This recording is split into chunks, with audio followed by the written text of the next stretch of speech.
Hey everyone, welcome to another Bookmore show. It's Stuart here with Betsy. How's it going, Betsy? It's fantastic. Happy day to you. It is nice and sunny across here, so that always makes it a better day. I just realised I need to get a more consistent opening because I didn't surname either of us this time. It was the informal first name only start. Maybe they might know by now. Stuart Bell, Betsy Vaughn. Here we are. Yes. Oh. It's the Dean Jackson approach to starting every podcast with, "Hey everybody, it's Dean Jackson." Right. Okay, so we are today going to get to the bit that we didn't get to last week. So for everyone following along, we're in a season of looking at the beyond the book stages. Your book's completed or approaching completion. What are the best things that you can do to make the most out of it now it's complete? Kind of getting it out there, allowing it to really be the thing that starts the conversation and generates business. So we're going to carry on that theme today. Does that sound good? Great. Yeah. Look forward to it. I know it's definitely something that we get a lot of questions about, as we said last week. So hopefully this show is going to be another grab bag of we're going to talk about one particular subject, but hopefully we're going to cover lots of different examples.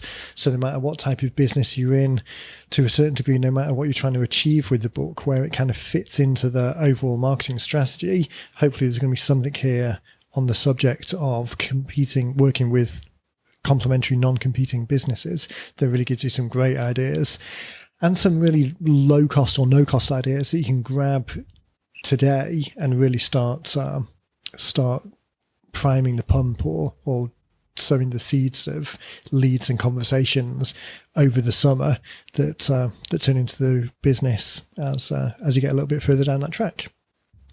Awesome. Very good. Okay, so complementary non-competing businesses and working with those guys to, as much as possible for the greater good, for the benefit of everyone involved, really help to identify the invisible prospects from the invisible prospects and help educate and motivate people towards making a decision to ultimately do some work with you. So what do we mean by complementary non-competing?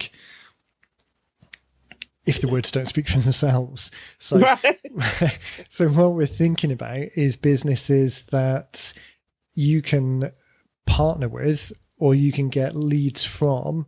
They can refer business to you.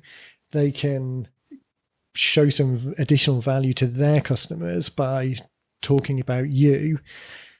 Who are those companies and what's the kind of the mechanism or the framework of making that relationship work as best as possible? So we're going to go through some examples, but what we're really thinking about here is ways of helping educate everyone and giving a complementary non-competing business a useful, valid reason to add more value to their customers by giving them your book. So it's not like we're going to work with, what's an example? So we do a lot of work with realtors and I'm getting confused on US UK words again. What's the name of the people that do the surveys, like house surveys, when you're going to buy a house?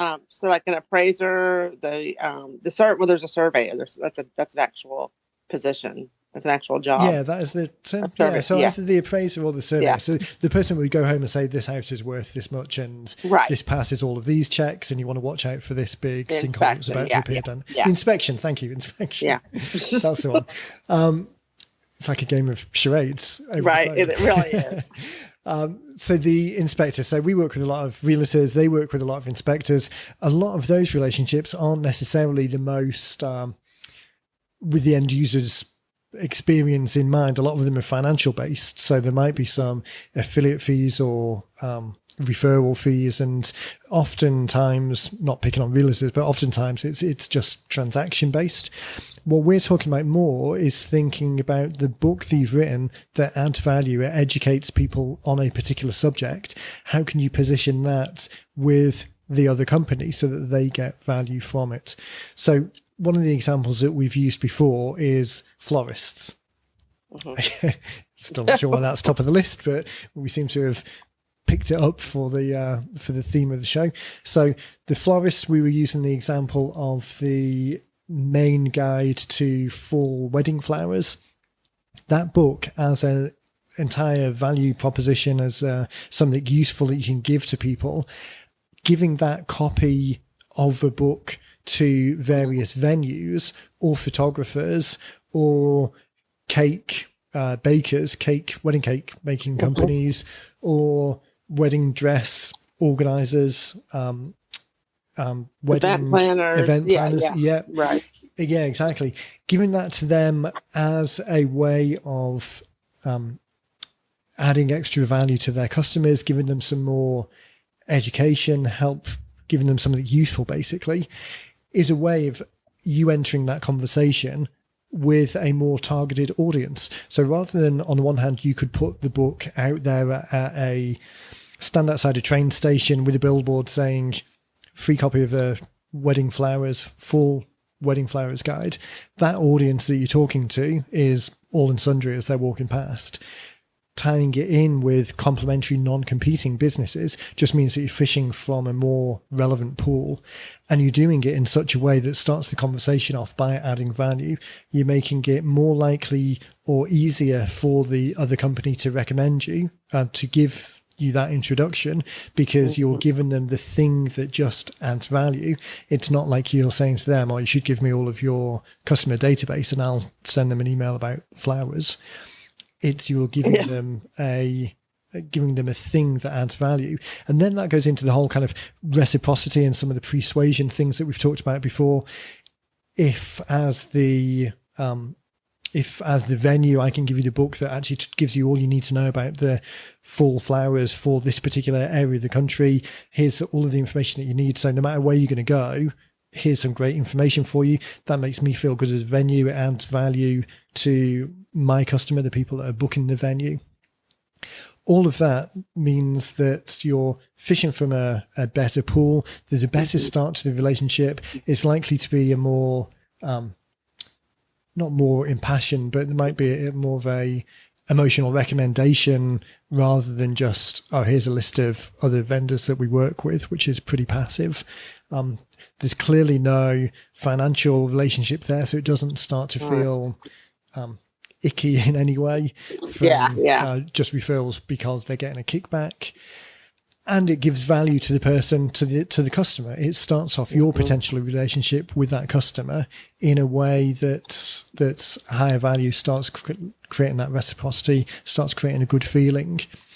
So the key with all of this is that you need the way of then capturing the details, because what you don't want to do is say, here, you can have a copy of my book if you give me your name and email address. What you don't want to say is to the vendor, to the venue in this situation, oh, that's great, but if you can give me the name and email address of anyone that you give a copy of the book to, because again, that sours the relationship.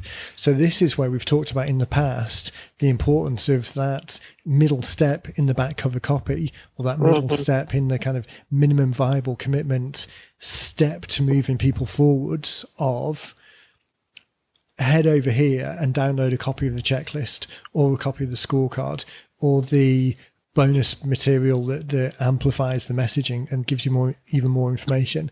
You need a way of collecting names and email addresses of people who have got a copy of the book, but you're not necessarily involved in that transaction. Exactly the same way as Amazon. If people are requesting a copy off Amazon, no way of getting their details. So you need a way to point people to somewhere where, in a minimum viable commitment way, a small additional step, you can collect their details in return for adding even more value, adding something of benefit. Right. I think that's, it's funny. I was just thinking of an example of people that I know some of our current clients, but then I have some people I follow on social media. It happens to be a florist. And so I've watched them evolve. They've had their business for 2.5 years. And they're people that I knew in my former career. So I know them. So I was watching them just for that. But I've watched how they've done this and how they've really, without a book, but they've done it they've built this community amongst themselves. You know, they've got a photographer that they appear to always be working with. They have, a baker that they're always tagging. They have a couple of event planners that they're always putting together. It seems like they've really created this, real community amongst themselves, and they're a relatively new business, and they're women who were stay-home moms who created this florist business, and it's kind of just taken off, completely. And I think, it's important. Some of these people are not even, this is people that they're not even work in the actual area that they live in. They're a little further away, but they've just sort of reached out, and it's evolved, into something more. And you can see a lot of referrals and communication between them back and forth. And this is exactly the point, isn't it? Naturally, as humans, we make those connections and form those networks because of a couple of reasons. I think this is not persuasion, but it might be an influence. Robert Cialdini's earlier book talking about the reciprocity element of making a referral kind of within the tribe. And I know Dean talks about this in the Secret Psychology of Why People Refer report, which, if I remember, I'll put a link to that in the show notes. But this, within a tribe, within a community, we as individuals like the kudos or the good group feeling of being able to recommend something that will give someone else value, regardless of, to a certain degree, almost regardless of what their experience will be. We like the feeling of being able to refer things, of having kind of the secret of being the person that had the good connection. So all of these networks happen naturally within kind of social groups or business groups anyway. So to be able to leverage that a little bit more, and rather than saying, oh, here's just a blind referral, but saying, oh, here's something of value, the benefit that extra step gets by having your book being the thing that they recommend is it bridges the gap one step further. So not only has the initial person made the recommendation of something, so that carries a lot of social weight with it, but the beginning of your relationship with that customer is then improved. Rather than just getting a referral and they should make a phone call or check out the website, they've made a referral and now the customer has read something that's added to their experience even more. So it's just amplifying something that is naturally happening anyway. Yeah, that's so true. So we talked about this, maybe we're going to discuss this, but and I'm jumping ahead, but somebody approached me recently, and they're still in the just trying to decide when. I think they want to come on board after summer due to traveling, but he is a realtor, and he wants to create sort of, it's not an advertising, but hey, these are who I use kind of, so he's a realtor. So let's say it's the surveyor, the title company, or the inspector, all these people, mortgage brokers, people that he has already developed, strong, long-time relationships with. And he wants to put a little something in the book that's how he wants to create the book. And, and I thought, that's great. And it could lock you into, what if there's, 40 other mortgage companies that, could potentially work. And I understand you have this relationship, but, he was looking at it from the standpoint of, if he did that, then, they would just keep a hold of books and give the books out to people that they came across.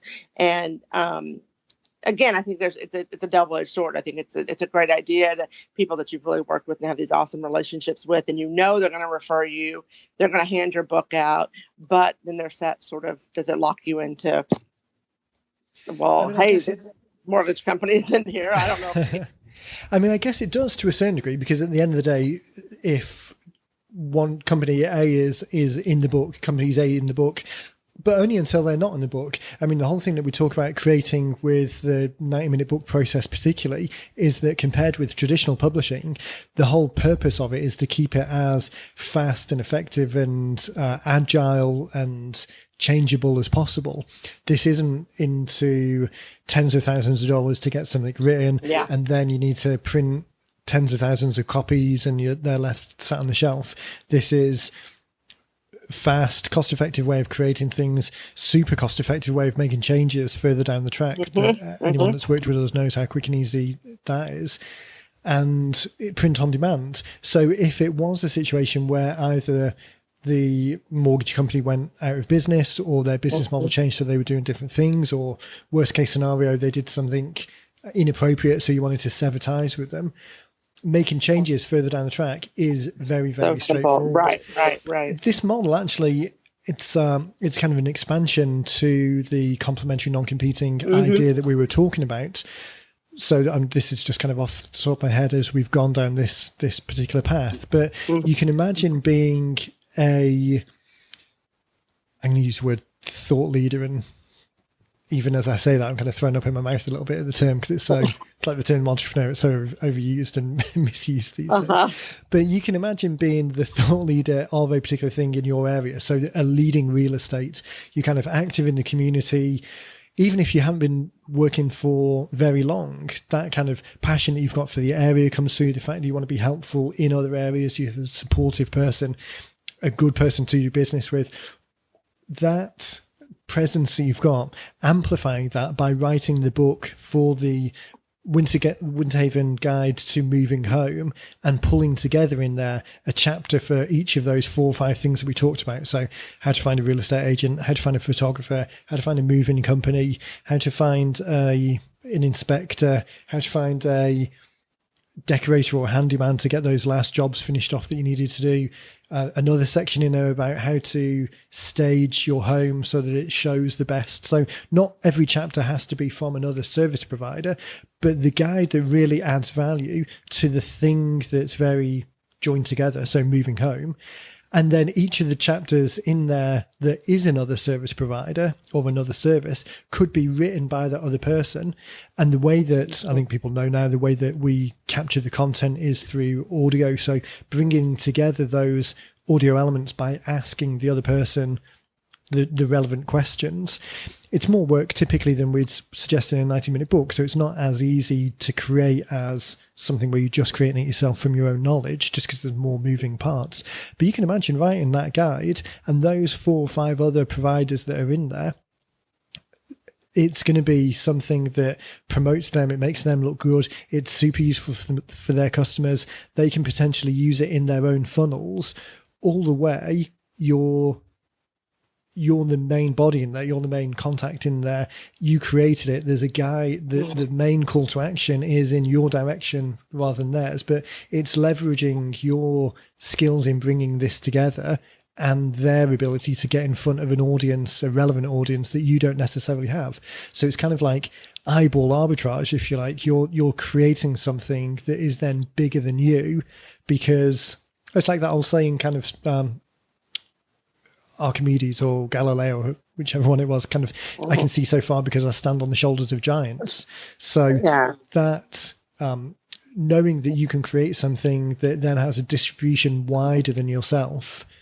Dean talks a lot. We might have been, I can't think whether it's anything that we've got on the book side or whether it was more on the profit activators, the breakthrough DNA side. But one of the earliest businesses that he had in college was they would go around and survey people within a local area to see whether they were planning getting renovations over the next 12 months. So windows or yard work or building work, all of that type of thing.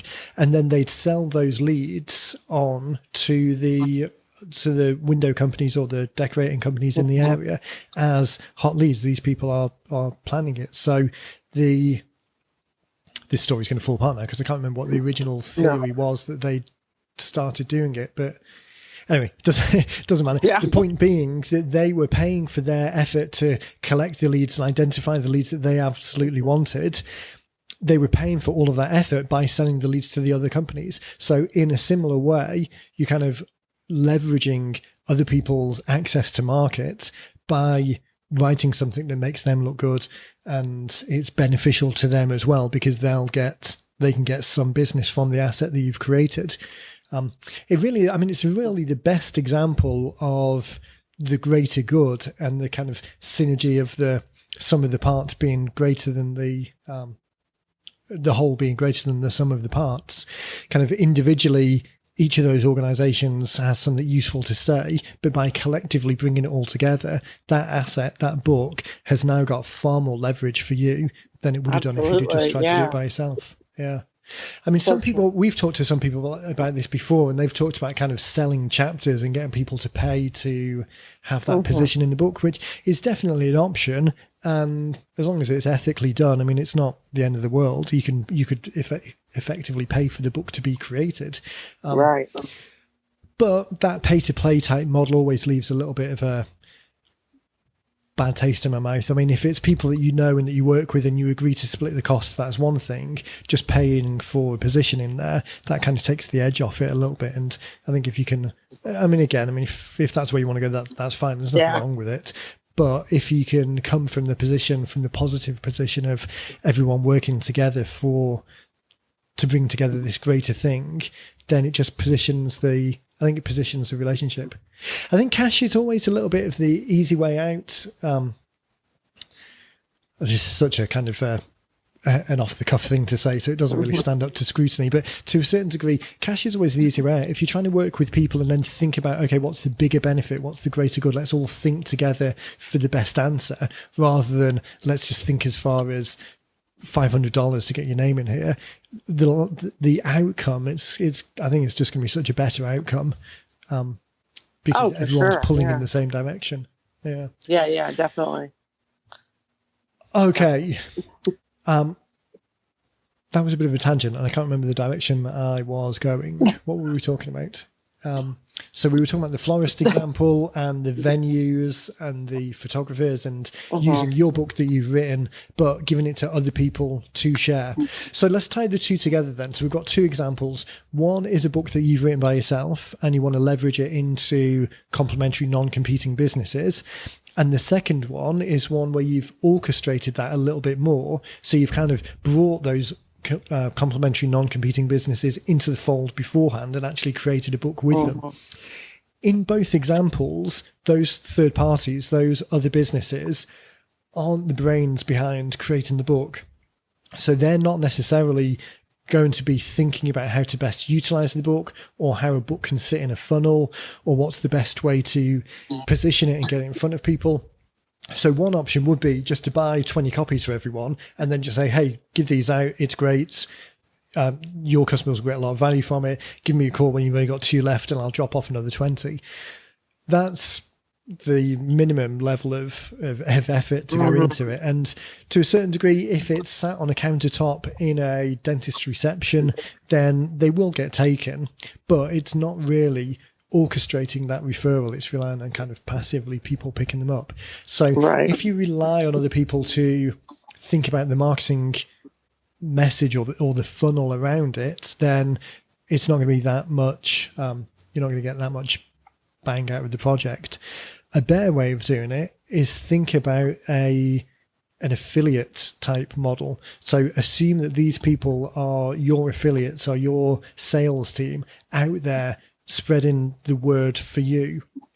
So obviously they're independent companies, but if you think about it in that way, what you then start thinking about is, okay, if they did work for me, if they were salaried employees and I wanted to instruct exactly what they would do, if in my head I've got the perfect model and as close as I can get to them executing on the perfect model, the better, then you can see already that it's just a way more successful, it's much more likelihood that the project of getting your book in front of other people are going to be successful because you do a lot of that work for them.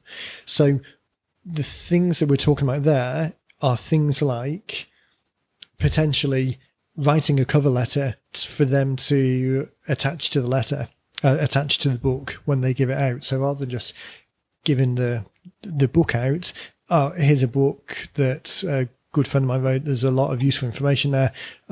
There's also a cover letter that goes along with it that highlights, as we've talked about before in like the follow-up email sequence, that highlights the really important section within the book and make it look as personal as possible. Almost as if you'd been passed the referral and you had the chance to, or the opportunity to write a message in there on a one-on-one level. It's just kind of scaling that up a little bit.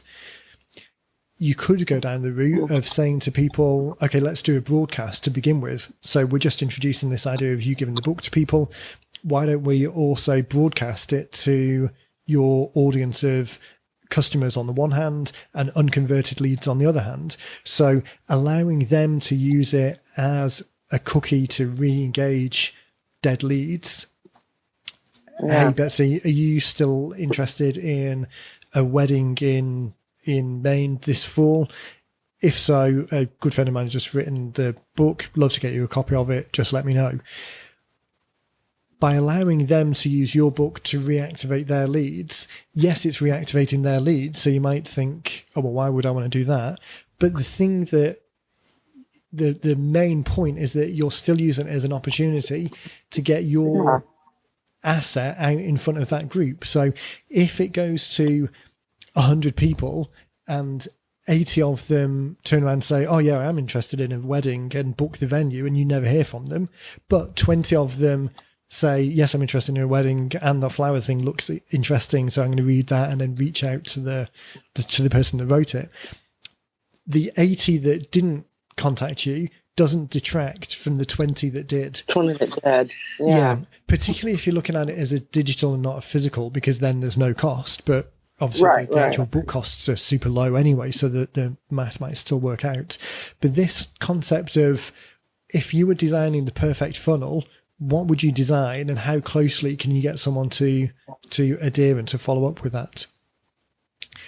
Talking about follow-up, if let's jump back to the physical model, if you did give the book to someone and then they reached back out and said, oh, that was fantastic, who's the person that wrote it there?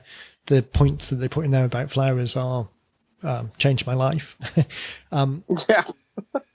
Giving the venue people specific words to say, specific ways to move that referral opportunity through to you, is another way of making it easy for them. So they don't have to think about what the answer is. They don't have to think about, okay, well, what should the answer be? Should it be, yes, it was great, wasn't it? Thank you, move on. Or yes, it was great. Now I need to collect your name and email address and make sure that I pass that across. Giving them an easy way of allowing the customer to take the next step. So in the example that we'd had before of like the scorecards, the checklists, that minimum viable commitment way of moving people forwards, saying to the third party vendor, here are the books, here's the way that you should pass it out. If someone comes back to you and wants some more information, then we'd recommend that you point them to this checklist, because then they can download it for themselves and just really go through the full flower checklist, and that will give them even more utility or more benefit, or educate them even more on this subject that we're talking about. So whatever you can do, whatever you can do to streamline it, to make it easy both for the end customer to get in touch and for the third party to hand out the thing in the first place, remember that there's an opportunity to get the thing out in the first place, and then orchestrate the referral through to the next step. It just streamlines. The aim is that we're streamlining the process all the way through. Sticking with that idea of making it as easy for them as possible, because your objective is to get the book in front of as many eyes as possible. We talked about creating an email campaign for them, allowing them to use the book as the asset in a campaign that promotes them, but kind of subtly promotes you as well. But there's also things like print ads or images or social media campaigns, all of the things that you can create for them. So say, hey venue, here's a book, actually here's a banner as well for your website, so I mean feel free to stick this banner on your website, and if someone wants a copy of it, here's how they can get a copy of it. Or on their social media feed, rather than saying, oh, I want you to promote this book because it's going to be beneficial for your guys, rather than just saying that, say, oh, here's some copy for the post on the social media post, here's an image that looks great. If possible, or where practical, I guess, if you can combine them together. So if it's all in a local area, take a physical copy of the book, give it to the venue owner, see if they can hold it in front of the venue, and not sort of cheesily pointing to the book with a big smiley face and a thumbs up, but kind of subtly have it on the table in front of the venue. So the main bit of the picture shows off the venue. So there is benefit to them still. That's incredible. So this whole model of making it a win-win for everyone all the way down the chain. It's a win for you because you're getting in front of more eyeballs. It's a win for them because if you're thinking about writing a book to promote your business, you're already thinking about it from a marketer's perspective. You're already thinking about the benefits and how it can be used in multiple different circumstances. Likelihood is that other business owner isn't thinking the same. So you can be their go-to person for this particular campaign. Not only is it benefiting them because it's getting them exposure into channels that they might not be comfortable with or familiar with, and you've actually done the work for them, but because you're doing it in multiple different ways, and because you're thinking this is a skill that you've now got anyway, it's easier for you to create it and leverage it to multiple different people than it is for them to think about, okay, now I've got to do something with this, and I don't really have the context, and I don't really have the skills or the experience. I think you said, like, it needs to, if they're not thinking about it, I think it's going to, it has to be simple for them. It has to be really simple, because people don't, if they're not thinking about it, they're not going to want to do any work to it, or on it. And I think it also has to really, truly benefit, it has to be approached in the sense of it's more beneficial to that person other than yourself, more than yourself, Yeah. Because people are, they're very territorial over their list or their clients, and people don't always want to share. So I think, you really have to position it as, hey, Baker, this is really going to be great for you, or venue or whatever, whoever it is, if you're the florist, really position it, not just go at it with that. And this comes back to the earlier book blueprint mindsets of creating the book. So as you go through those 8 mindsets, they are ordered in a particular way for a reason. It's not just randomly we drop down 8 things. And the content of the book comes after the title and the call to action. It's how you can add value.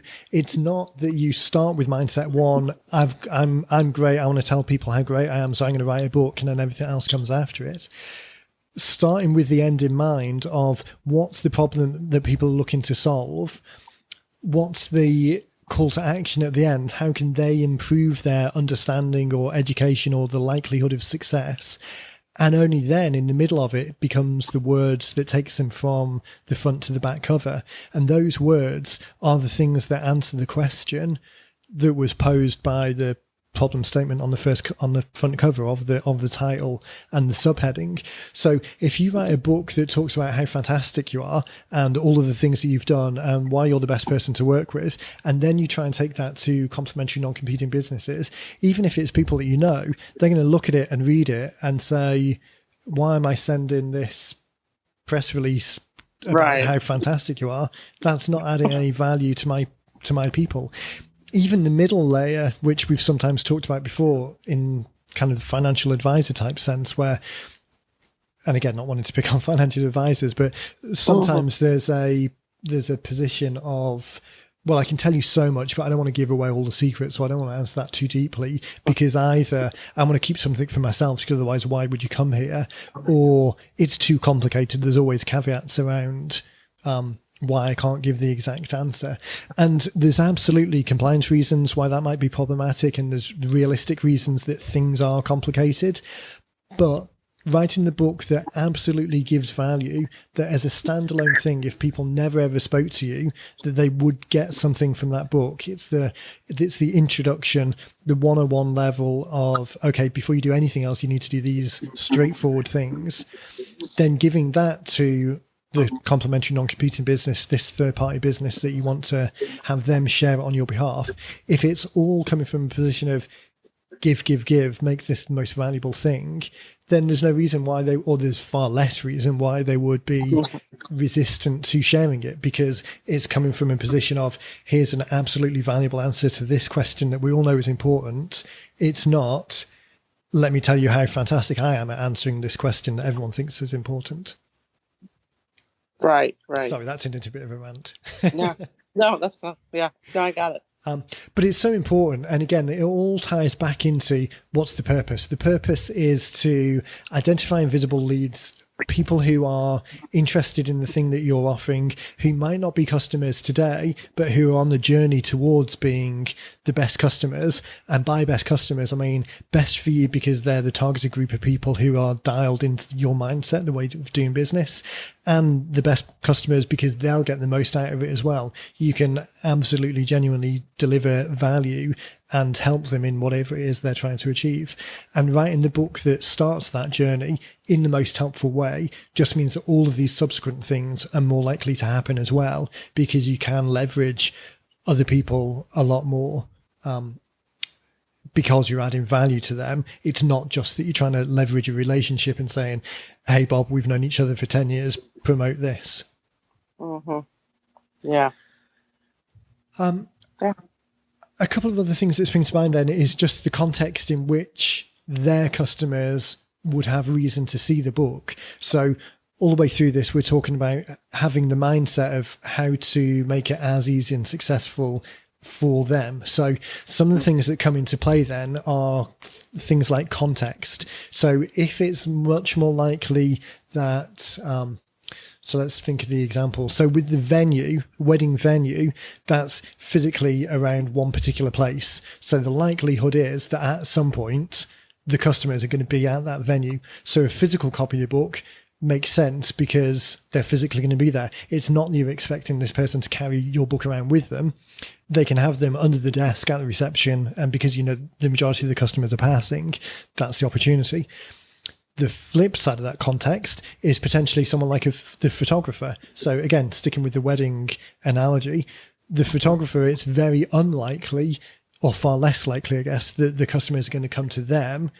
You might have a storefront where the studio is, but certainly in the UK at least, it's far more common that the photographer will just be working from home and go to you as the client for the introduction and then go to your wedding or whatever the venue is. So in those scenarios, it's far less likely that the physical book would be useful, but potentially the electronic book would be more useful. And as part of their follow-up package, as part of their proposal package, you could suggest including a copy of the book, an electronic copy of the book. Now, that's not necessarily always the case. So like we were saying last week with this examples there, it depends. So think about the overall strategy and what you're trying to achieve rather than latch on to this one particular thing as a tactic. So it might be the case that physically they do take some stuff around. So maybe they've got a binder of stuff that they leave with them as part of a package of things with some photos of previous weddings so that they've tangibly got something. So physical one might make sense, but in that scenario, you really want to sit down with the photographer and what is it that would, how can you position the book as part of something that should take up space in this package that gets left with the client? So that might be something like doing a kind of white label version of the book where the book is primarily yours, but allow the photographer to write a forward to the book, and that forward could be something like I want to add as much value as I can to you and make sure that you've got the most perfect day. I've worked with these guys at the florist for years. I wanted to extract from them some of their knowledge about how to get the best fall wedding in Maine, and we worked together to create this book. So something that rather than just trying to convince the photographer to put an extra quarter of a pound of weight in his bag and take up the space in the folder that could be taken with something else, make a compelling case as to why that should be in there and how it can add value to all of you, because it gets your name out there as the florist solution and increases the value of the package that they're delivering, because they're not just saying, choose me, I'll take the nice pictures. They're saying, hey, listen, I'm interested in making sure that your overall experience is the best it can be to the extent that I can make a difference. And I know that having fantastic flowers on your wedding day can make a huge difference to the quality of the photos you've got, because it's surprising how much people's eyes are drawn to that. So if you have the wrong type of flowers or the wrong colors of flowers, or they don't look, they're half dead, then that's going to make your flowers look, your photos look far, far worse. So it's just orchestrating this and thinking about the overall position from each of the stakeholders' position, from the position of you, from the position of the complementary non-competing business, from the position of the customer, the end customer who eventually gets it, taking a little bit of time to think about how that all plays together today, means that the kind of amplification of the funnel that you're trying to set up, the kind of effectiveness of it, amplifies over time, and it's kind of like a compounding effect, where the outcome a year down the track is far, far greater than the effort that was put in on day one. Yeah, I think this is really great because I think it's thinking just a little bit outside the box and not what people think about on a regular basis, when they're thinking about promoting themselves or their book or what have you, Yeah. And that's the thing, isn't it? No one ever thinks about this because everyone's so busy. They're just thinking, okay, I mean, we even see it with people writing books with us. I need to get a book. I want to get a book. I need to get it done. Okay, it's done now. Thank God for that. I never have to think about it again. And then it's disappear and nothing happens with it. Because it's so easy just to put it on the back burner because it's a little bit too difficult to think about, and I'll come back to it later, and then 2 years pass by.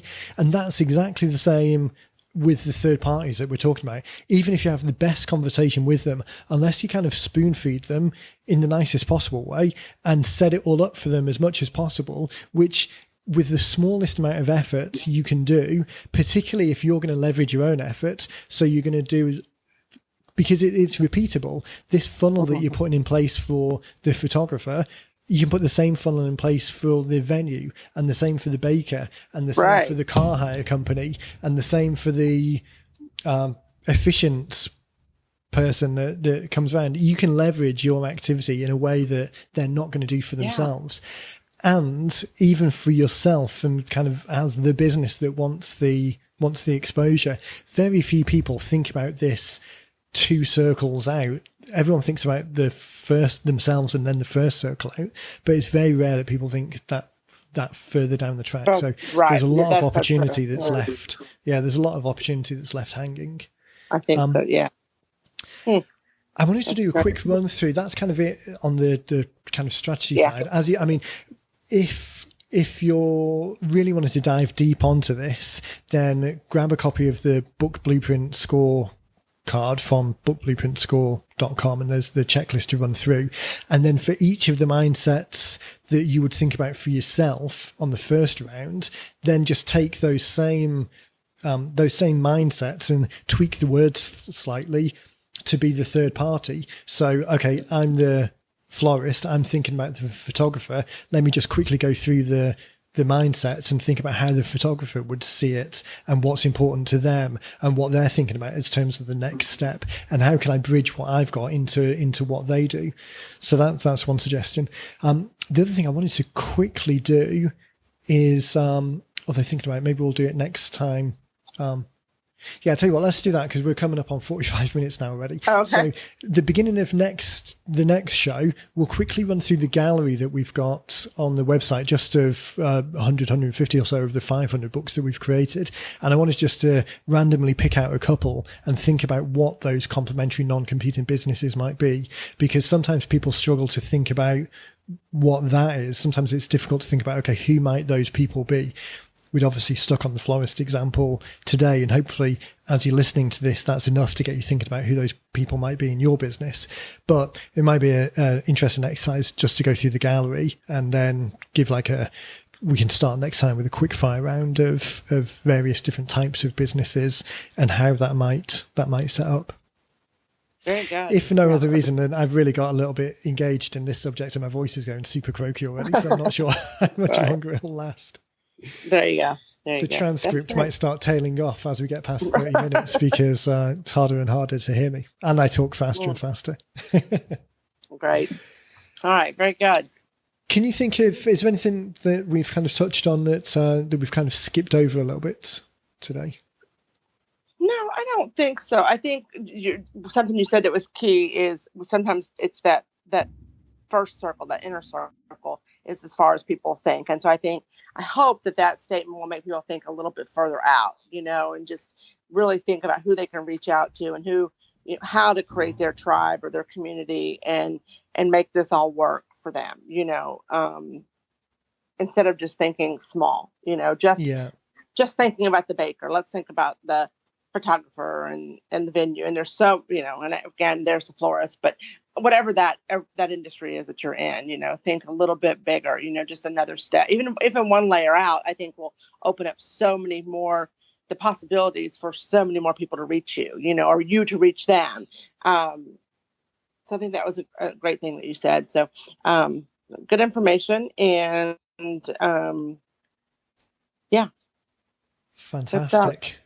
Well, hopefully, well, actually, just on one quick last point as well, we've talked a lot about people in a physical location. This works just as well in a kind of a virtual world. If you're not talking about local businesses geographically, it's just then that the group that you're interacting is just doesn't have geographic constraints. You then go and based on communities of interests or communities of people. So yeah, it works just as well, I think, in an online environment as an offline environment. It's just the constraints are very different. Right. Very good. Okay, so we are on, where are we now? We're in the middle of May now. So I think that if anyone's ready to get started, the summer is a great, or leading into the summer is a great time to pull the trigger on this and get going, because we typically are looking at kind of 6 to 10 weeks to get a book turned around for someone, depending on how fast they move and how far down the how refined their thoughts are. So that puts us into the beginning of the summer. So as you're listening to this now, this really is a great time to get started, because you can get a lot of this movement done before the summer starts. Then not worry about being away or people traveling over the summer. So a nice break there, and be in a position to hit the ground running as we come into September and fall, and everyone is kind of back to work and thinking about the new school term and psyching up for the kind of push towards the end of the year.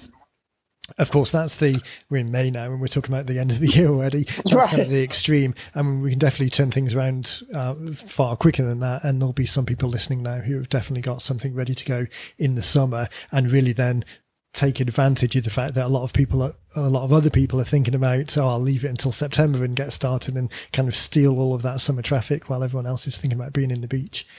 I always remember that there was a Gary Vaynerchuk Instagram thing last summer talking about exactly the same, saying that I think it was maybe Memorial Day or Labor Day, saying holidays are great. That's when all of the suckers head to the beach and there's money to be made for people who are just doing the work. So not that I'm as much of a fan of the beach as anyone else, but anyway, there's not no need to wait for just the calendar. So we mentioned the Book Blueprint scorecard a number of times. So if you haven't listening to this and you haven't filled that in for yourself, then head across to bookblueprintscore.com and you can gauge yourself across the 8 book mindsets to see how far down the path you are. It'll help you refine your own thinking if you're wanting to do this yourself, or it'll identify where the gaps are and we can work together to close those gaps.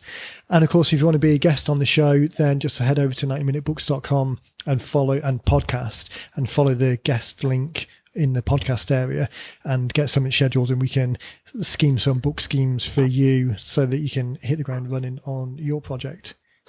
This is going to be episode 61, so head across to 9minutebooks.com and follow the podcast links, and this is tripping over my words, episode 61, and there'll be links to the things that I said that we'd include. I did just thought that there was one thing that I said that I'd include, but I can't remember what that was. I can't remember what that was. So as I'm producing this, I'll listen back I'll listen back and try and include that. So hopefully whatever I promised 45 minutes ago will also be in the show notes. So head over there and check that out. Oh, that's funny. All right, very good. Okay. Thank you. A pleasure as always. And thanks to everyone for listening, and we'll catch you in the next one. Great. Take care. Thanks, Betsy. Bye.